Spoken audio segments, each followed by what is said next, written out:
રાજ્યમાં વરસાદના બ્રેક બાદ સૌરાષ્ટ્રમાં ફરીથી મેઘરાજા પોતાની સવારી લઈને આવ્યા। રાજ્યમાં આગામી 7 દિવસ વરસાદની આગાહી કરવામાં આવી છે, ત્યારે સૌરાષ્ટ્રના કેટલાક વિસ્તારમાં સવારથી વરસાદી માહોલ જામ્યો છે।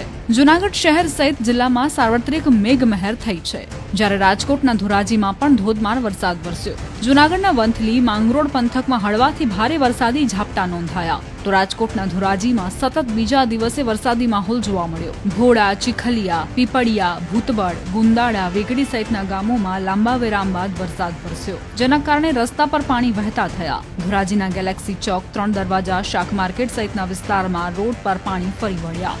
આ તરફ મોરબી પંથકમાં વરસાદના કારણે ઘોડાદ્રોઈ ડેમનો એક દરવાજો 1 ઇંચ ખોલવામાં આવ્યો। ઉપરવાસમાં વરસાદના પગલે ડેમ 100% ભરાઈ ગયો। ડેમમાં 100 ક્યુસેક પ્રવાહ પાણીની આવક સામે જ આવક નોંધાઈ। ડેમ છલકાતા મોરબીના 7 અને માળિયા મિયાણાના 3 ગામ સહિત 10 જેટલા ગામડાઓને એલર્ટ અપાયું।